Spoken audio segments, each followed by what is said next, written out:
The Chaser Report is recorded on Gadigal land. Striving for mediocrity in a world of excellence. This is the Chaser Report.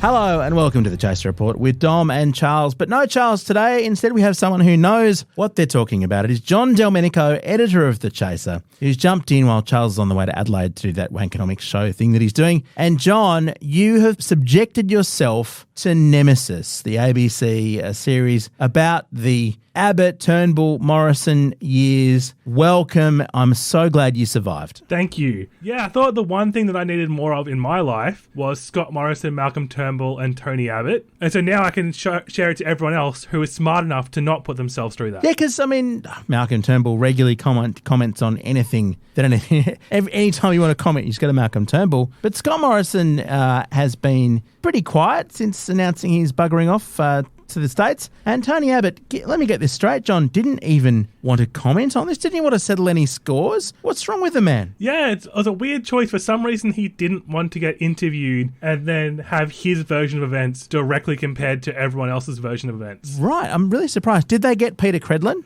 No, the real leader of the Liberal Party at the time did not show up. Yeah, no, that's really surprising. I mean, she's commented on it extensively in other media, but very odd that the Shadow Prime Minister didn't want to set her record straight. Australia's second female Prime Minister, from what I understand, John. Yeah, that was a main focus of the Tony Abbott era. Okay, well, let's dive into all the gems that you've unearthed for us. I know you've got a whole bag of audio to play back. So if you haven't watched Nemesis, and I'm in that category, I have to confess, although I'm sure I will in due course, stand back because John has the highlights right after this. Okay, John, so where does our story begin? All right, first, I want to say that this show was the peak of journalism meeting entertainment. Really? Now, some have claimed that the journalism fell to the wayside and the entertainment also fell to the wayside. But I think there's nowhere else we can find scoops like this one. I walk in the door and I look at Pete and he said, "Mate, do you want something to eat?" And I said, "Oh, mate, that'd be fantastic." He goes, "There's some tuna mornay there." Tuna mornay. I hate tuna.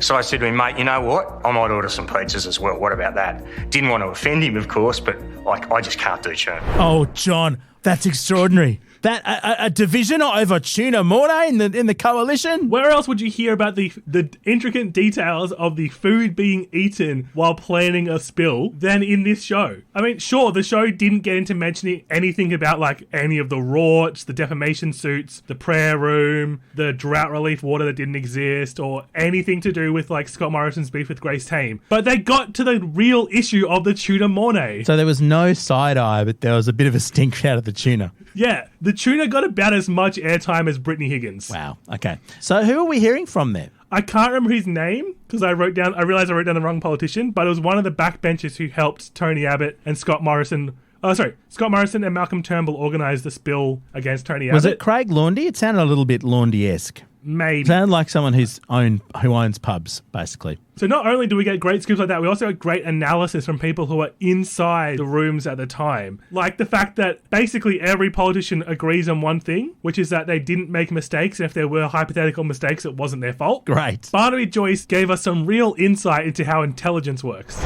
My own personal views is people have three quadrants of their brain. They have academic intelligence, social intelligence, and sporting intelligence.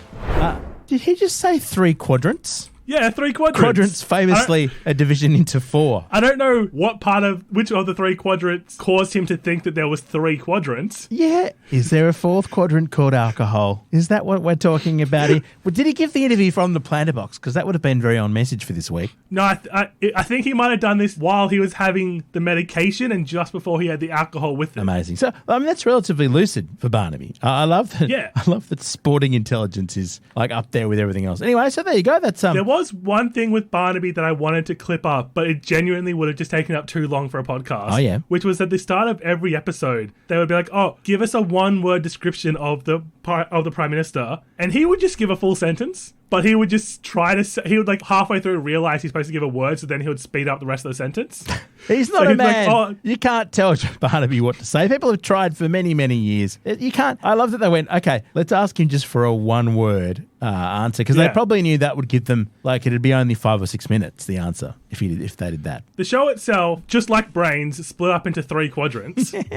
That's it. They Well started done. with Tony Abbott, then they went to Turnbull and Morrison. So let's start with the Abbott episode. Yes, there's one episode per Prime Minister, I guess. So like we said earlier, Tony Abbott refused to show up, so we didn't get to hear his perspective on how things went down. That's a real shame. Yeah, I mean, I miss Tony, but however, we did get amazing insights from other people like this one. He didn't welcome my inquiries. What did he say? He generally told me to fuck off. Possibly not the first time Malcolm Turnbull's been told to fuck off during his long career in business and politics, John. No, and to be honest with you, I now think Tony Abbott made the definite right call not to show up, because all we get is him telling Malcolm Turnbull to fuck off, which makes him look great. I remember hearing a lot of stories about when Brendan Nelson was opposition leader. Do you remember that before Turnbull's first time in the job? It was right after Kevin Rudd won, John Howard lost his seat, and they went with Brendan Nelson, the former health minister, as their leader. And apparently Turnbull was in there basically constantly going, Brendan, you're hopeless, you're stuffing it up. And the problem with Brendan Nelson was he didn't tell Turnbull to fuck off. So he didn't get to be Prime Minister. He just basically fell out of politics a few months later. Yeah, they did reveal that in the spill motion, the last signature for Turnbull's one had underneath it for Brendan Nelson. Oh, one person remembered Brendan.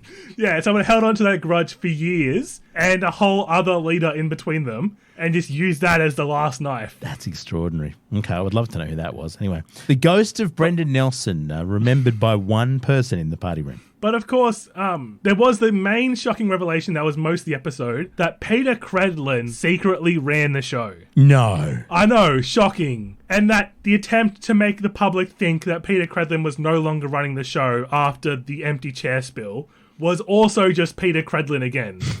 That all the meetings that they're having with the backbenchers to be like, oh, we're bringing in the whole party now, that all those meetings were orchestrated by Peter Credlin and she was the chair of those meetings. Right, so when we were talking about Peter Credlin being the real Prime Minister during the Abbott years, that was not an exaggeration. That was actually entirely confirmed by Nemesis. Yeah, they even acknowledged that she would apparently yell at the backbenchers to stay in their place, despite the fact that she was not in her place. That's extraordinary. Well, I mean, to be fair, it's probably to her credit that Abbott lasted for nearly 2 years, right? I mean, he probably would have been gone in a month otherwise. Yeah, and she got him into the job as well. She did an amazing job pretending to be Tony Abbott so that Tony Abbott could win. She deserves the credit.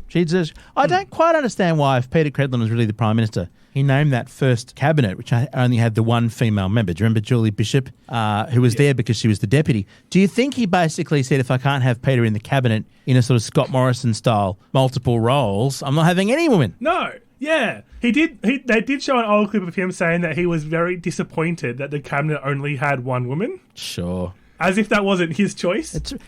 Look, John, I don't know whether you've ever tried to operate a meritocratic process and be entirely fair and saying, oh no, what a pity there are no women. That's what happened to Tony. That's why he had to be Minister for Women. He didn't want to be. He knew from the cabinet process, John, that there was a terrible dearth of senior women in the Liberal Party, and the best way to fix that was for him to be the Minister for Women. He stepped up where no woman was allowed to. Yep, and look what's happened now. There are at least a handful, right? That's all thanks to Tony. He doesn't get the credit. But there was also another big focus of the lies that Abbott told about the first budget, where just before the election he announced no cuts at all and no higher taxes, and then immediately went back on that. And that did lead to a massive revelation about Wyatt Roy. And I said what we should kind of do is what we in Queensland call do a Peter Beattie. Front up, say, this is what we've got to do. I'm sorry that this is the case, and get about fixing it, which the public really respects, that honesty and directness.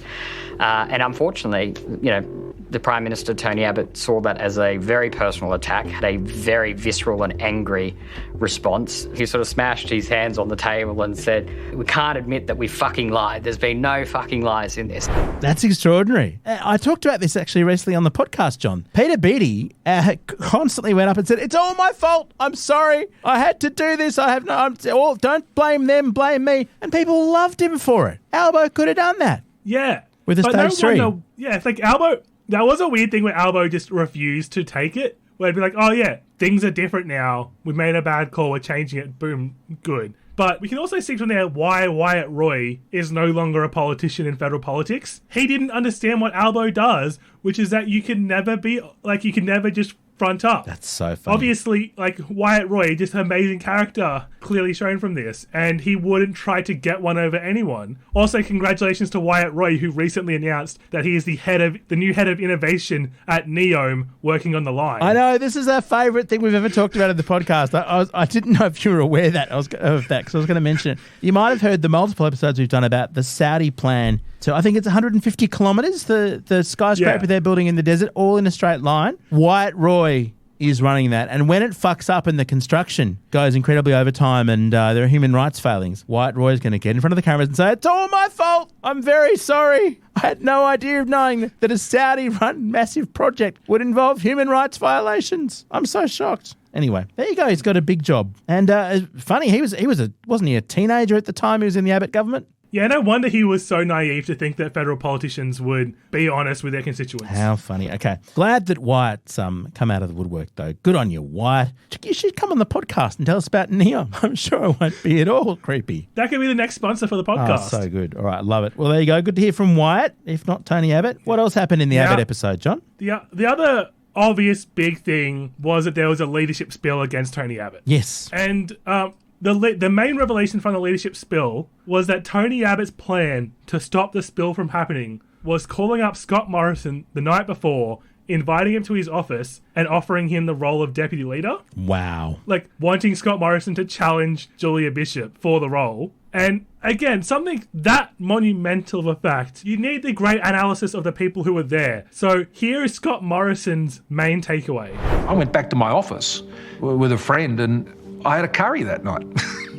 Classic ScoMo. Right on brand. So Tony Abbott's solution to the fact that that the Liberal Party was about to elect an empty chair instead of him as leader, and this is because I think Turnbull's a minister, so he didn't want to show his hand initially, right?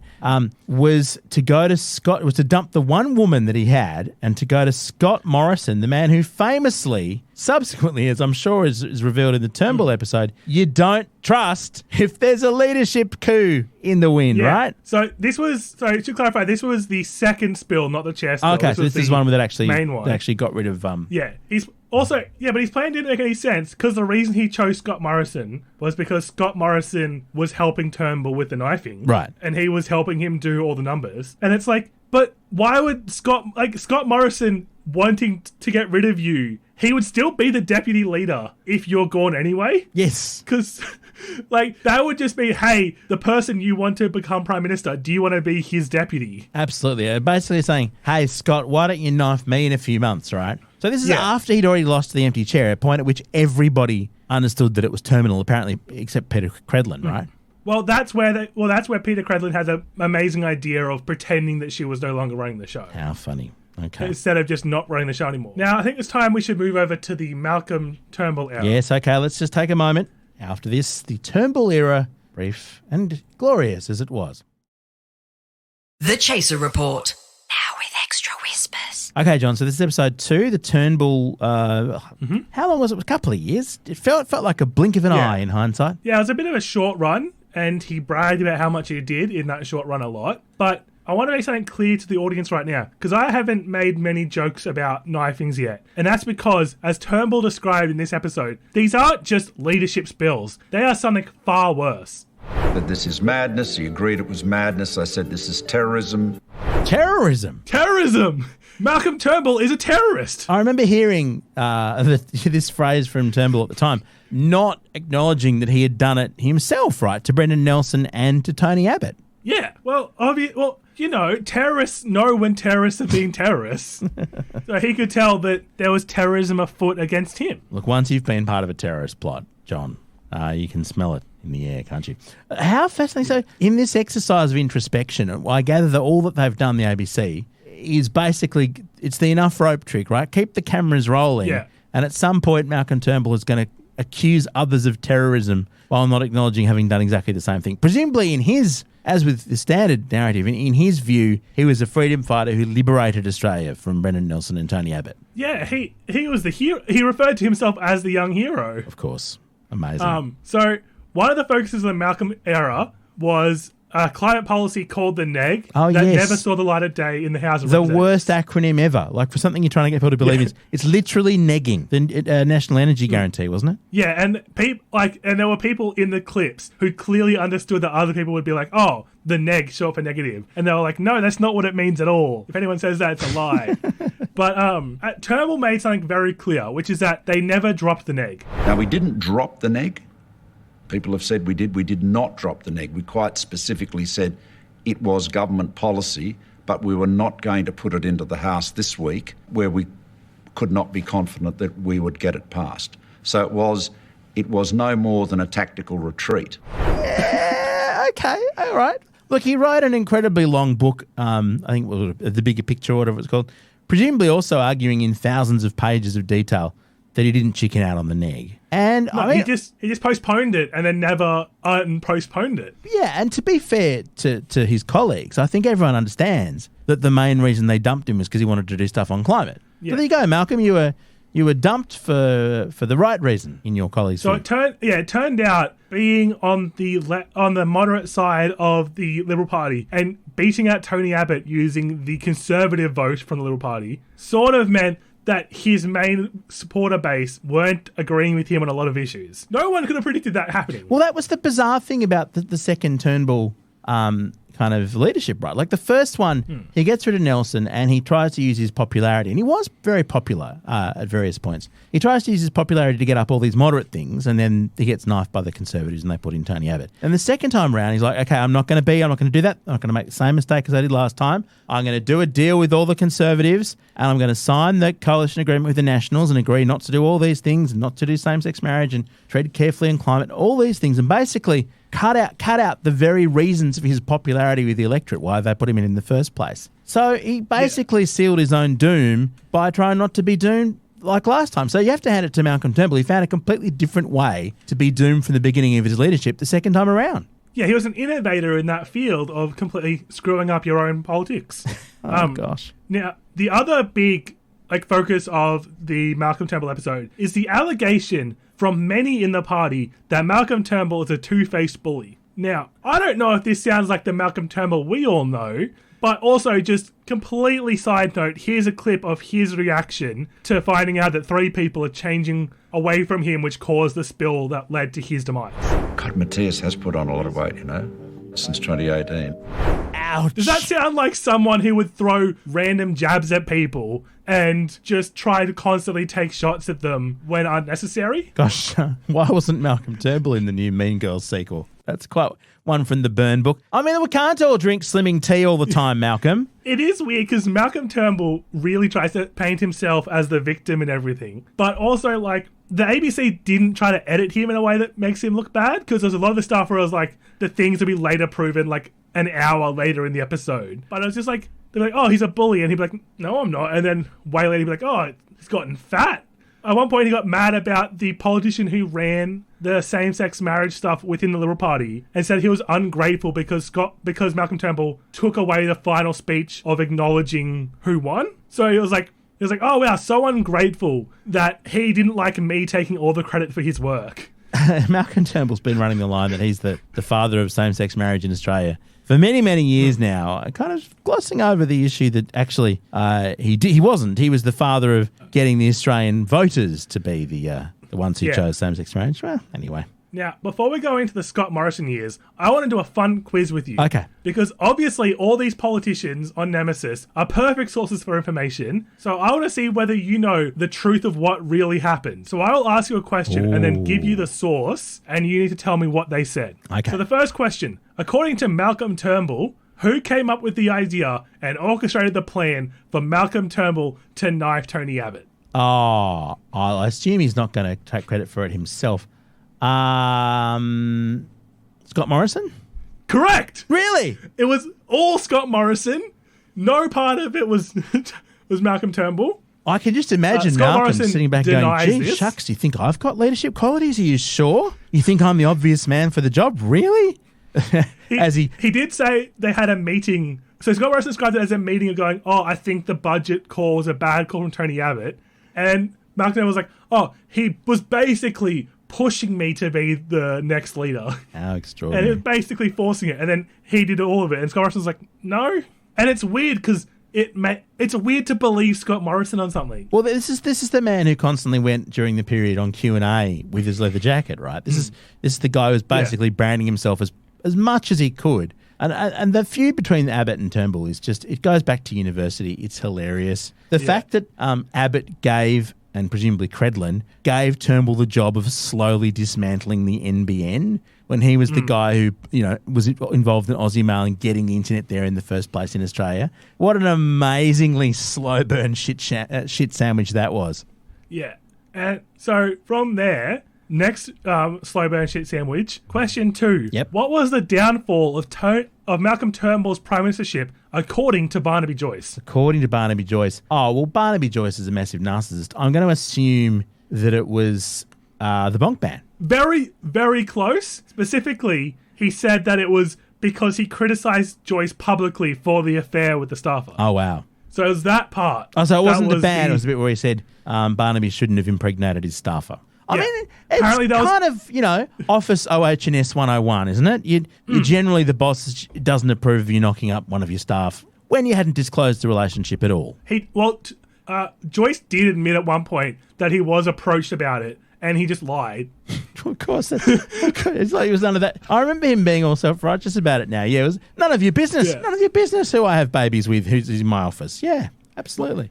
So speaking of the bonk ban, according to Barnaby Joyce, who came up with the bonk ban and why? Oh, I reckon, well, it's a highly kind of religious... It was really grounded. And I remember Turnbull, quite uncharacteristically, seemed very kind of moralistic about it. And you got to remember that, I mean, part of this is just the whole affair and all that, which is, in his private life. But then it's also, but it's his employee, right? This is the thing. It's someone who works for him as a public servant. And generally, that's not a sort of pimping role, right? Generally, the public servants aren't hired for the sexual convenience of the boss. I reckon it's Morrison. I reckon Morrison's the one who went, you can't have an affair. Okay, and why? Because Hillsong. Okay, you're 1 for 2 there. According to him, it was Scott Morrison. Yes. But the reason was to sabotage Malcolm Turnbull. Really? Yeah. So Malcolm Turnbull claims that he created the bonk ban, and Scott Morrison claims that Malcolm Turnbull created the bonk ban, and he just loved it because of the Hillsong stuff. How funny. But no, Barnaby Joyce knows the truth. It was a secret plot to oust Barnaby Joyce so that Scott Morrison could become Prime Minister. You know what? At this point, I believe anything of these guys. Yeah. And there was a whole thing as well during the Malcolm Turnbull stuff where Turnbull claimed that Scott Morrison rigged the first spill that Malcolm Turnbull called so that Turnbull would win, so that Scott Morrison could then come in a couple of days later and win it all. Despite the fact that no one in the party room, according to everyone else in the party, knew that Malcolm Turnbull was going to call that spill. He brought it on very quickly, didn't he, to try and nip it in the bud. He was very brave about it. So clearly Scott Morrison has psychic powers and knew that Malcolm Turnbull was going to do that, and then organised a giant plot so that Turnbull would win the spill, so that Turnbull would then lose a spill later on. This is the thing I'm most curious to know about, John, after you've watched all the episodes. All this Machiavellian shit and knifing and backstabbing and all that, are any of them actually good at it? We learnt during the Labor version, during the killing season, that no, they're absolutely shit at it, right? Yeah, they all did terrible jobs with it. They knife a leader to try and win an election, and it massively backfires almost immediately, as she says, moving forwards 30 times the one press conference and barely wins the election. This is the thing, and I get it from the Labor right as well, with this whole kind of Machiavellian whatever it takes thing. It's one thing if it works, but basically, aren't they just all incredibly bad at plotting coups? Like, the CIA wouldn't hire any of them. Well, apparently, for one of the plans, they went out and bought a projector and started projecting it on a wall, which then meant that everyone found out what the plan was. Also because they did it in the office across from Malcolm Turnbull's main person, Chris Pine. Wow. But so, the last question. According to Scott Morrison, who is not to blame for him going to Hawaii during the bushfires? Scott Morrison. Okay, play the clip. As Prime Minister, you don't blame your staff. Well, that's generous. I mean, didn't he end up pinning the whole thing on Jen and the girls, actually, in hindsight? Well, yeah, and that's not blaming the staff. Okay, fair enough. Good on you, Scott. And to be fair to Scott, he did admit at that point that he could have handled the media part better. Sure, it was the optics. That he was a bit clumsy with the media, was his phrasing of it. So no regret for going to Hawaii. Just he could have hit it better from the media. Sure. So now we should move into the Scott years. Yes. And so obviously, one of the main focuses was the Hawaii trip. And we found out that fucking off to Hawaii during bushfires is not the only problem with what he did. There was one other thing as well. Ted says, yeah, well, he's hopped on a Jetstar. And I said, right, are you two, enough. Number one, half of Australia's on fire. He wouldn't be going to Hawaii. Two, no Prime Minister of this country flies Jetstar. That actually, you know what? That's probably the best thing. That's the thing I most admire about Scott Morrison, about his whole prime ministership, is that he didn't use the official jet. He just travelled on a Jetstar flight to Hawaii like every other bogan from the Shire. That is worthy of kudos, ScoMo. Well done. Yeah, that guy makes a great point as well. What's a prime minister doing on a Jetstar flight? You'd want to go with one of the least reliable airlines. That's true. And I mean, obviously a massive security risk as well. Right? With the AFP travelling next to him, what the hell happened with that? I wonder how it got leaked. I wonder how it got leaked before he made it to Hawaii, that he was on a plane to Hawaii. Well, presumably every other person on the Jetstar flight was like, ScoMo, mate, what are you doing? You got a selfie with the guy. What a perfect plan. Do you reckon he paid for meals? I reckon he didn't. No, I reckon he snuck on a bag of chips from Macca's. We know he loves his Macca's. Like, there was a part as well where Malcolm Turnbull was like, why did no one tell him no? Because he made the point that Peter Credlin and his chief of staff both would have been like, what the fuck are you doing? Do not get on that flight. But clearly Scott Morrison's team was like, I reckon you can do it. Oh,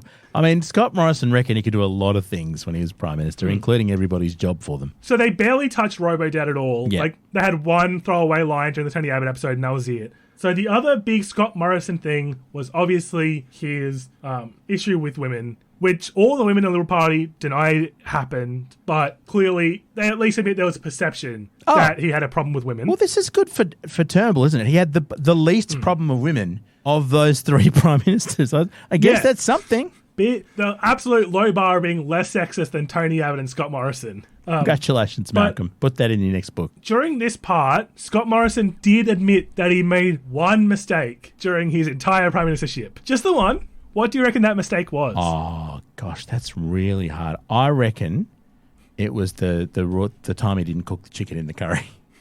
No, I think he'll never admit that. Well, it's something that involves women. I'm absolutely baffled by this. It was something he said.